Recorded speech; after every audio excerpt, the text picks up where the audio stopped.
aspektin e ndërmarrjeve, qoftë në aspektin e politikave sektoriale për nxitjen e industrisë. Të dy dokumentat parashikojnë një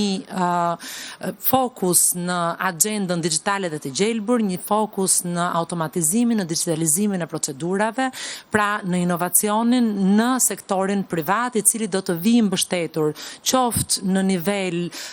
burokratik duke lehtësuar procedurat dhe qoftë në nivel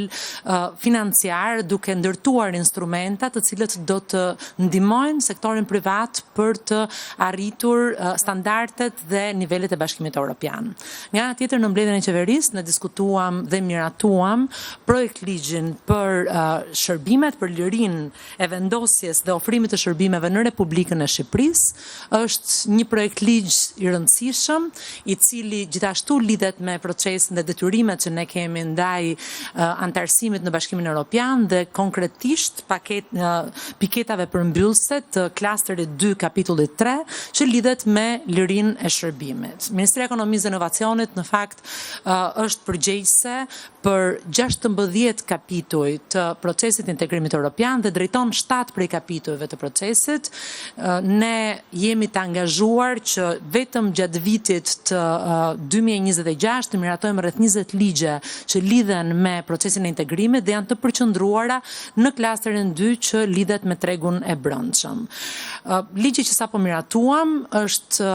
mjaft i rëndësishëm pasi prek një prej 4 lirive të operimit të Bashkimit Evropian, pra lirinë e tregtimit të lirë të mallrave, shërbimeve, kapitalit dhe personave. Pikërisht me të dytën, me shërbimet, lidhet ligji që neve sapo miratuam. Ai ligj garanton që në Shqipëri do të ketë të njëjtat rregulla që zbatohen në Bashkimin Evropian, i çel rrugën kompanive të Bashkimit Evropian që të vinë, ato që operojnë në fushën e shërbimeve, që të vinë më lehtësisht në Shqipëri, garanton që nuk ka diskriminim ndërmjet ndërmarrjeve shqiptare dhe atyre të huaja, dhe gjithashtu ç'është më e rëndësishmja me integrimin, me hyrjen në Bashkimin Evropian dhe të gjithë kompanitë shqiptare apo profesionet shqiptare të cilat lidhen me ofrimin e shërbimeve do të hyjnë në BE lirisht pa pasur nevojë për licenca dhe autorizime. Këto janë ato që rregullon ky projekt ligj, që mendoj që është një nga piketat kryesore të kapitullit 3, i cili planifikohet të përmbyllet brenda vitit 2026.